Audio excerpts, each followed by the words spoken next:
Soft ambient city sounds, gentle rain, a pause before the voice begins.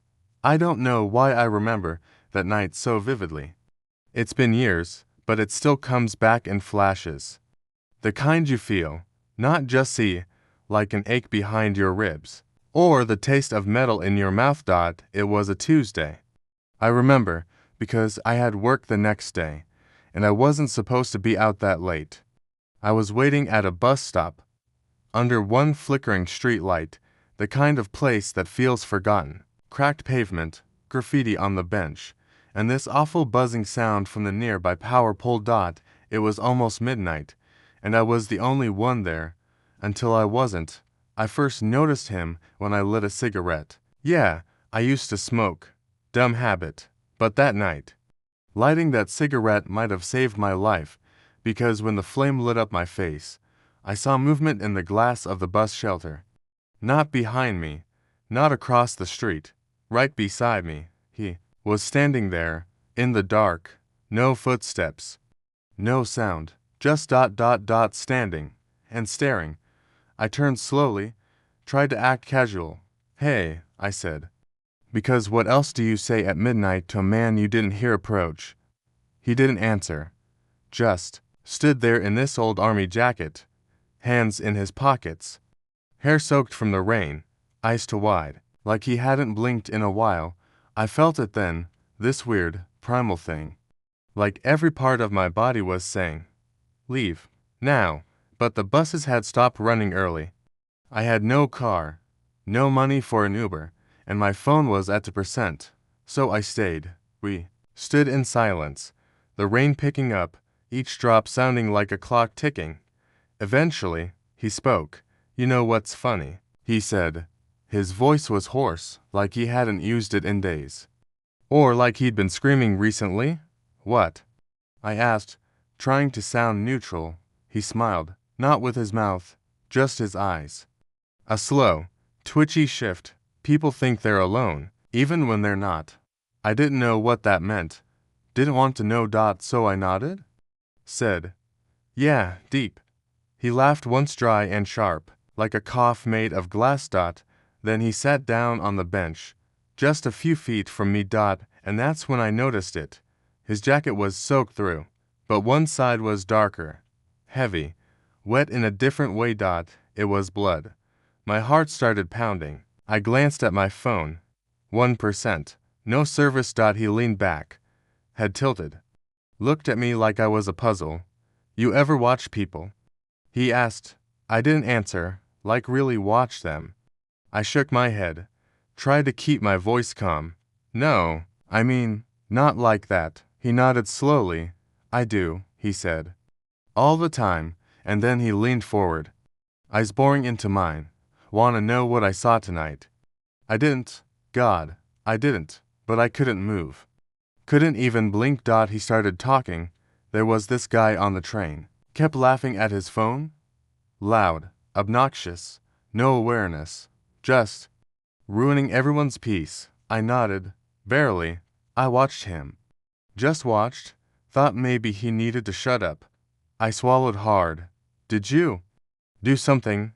I asked. He smiled again, this time with his mouth. I followed him. He stood.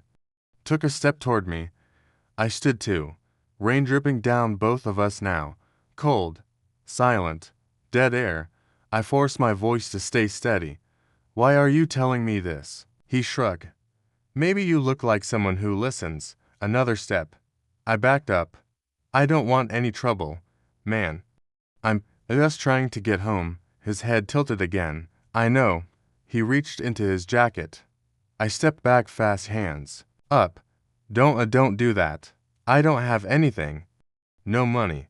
But he just pulled out a notebook. Old, torn, soaked. And something about it made my skin crawl. He held it out. I want you to read it. I didn't take it. He dropped it at my feet, then backed away. I wrote about him, he said. The guy on the train. And the others. That's when it clicked. This wasn't just one night. This wasn't just one person. This was a pattern. My stomach turned. I bent down slowly, picked up the notebook. The pages were warped, ink smeared. But I could read enough pages and pages of names, dates, times, descriptions of people, where they lived, what they wore, how they died. You killed them, I said. Soft, like saying it out loud made it real. He didn't deny it. Just looked up at the sky. It's not murder, he said. They weren't real people.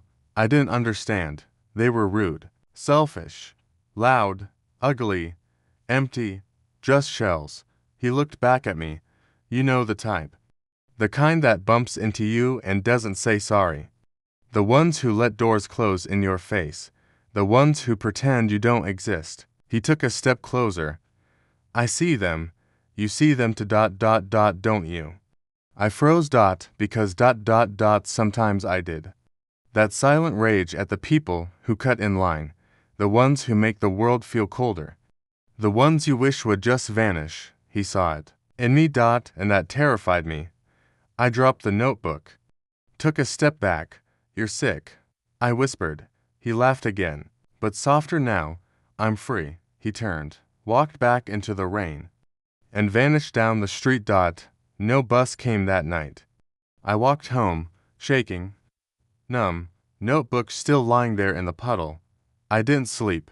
The next morning, I called the cops, gave them everything, told them what he looked like, what he said. They took it seriously. There was a case already open. Multiple victims, but no arrests. No leads. He was a ghost. Weeks passed. I tried to forget, tried to move on, but then I saw him again, not in person. Not in the street. On the news, a blurry still from a security camera. Same jacket, same eyes. Another person dead. Another accident, another bus stop.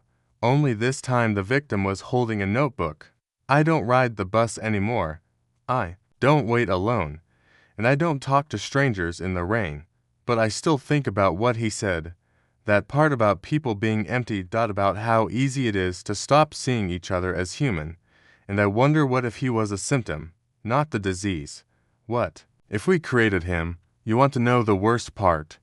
Sometimes, late at night, when I hear someone laughing too loud or pushing past me like I don't matter, I feel it, that same flicker of hate, and I think maybe that's how it starts.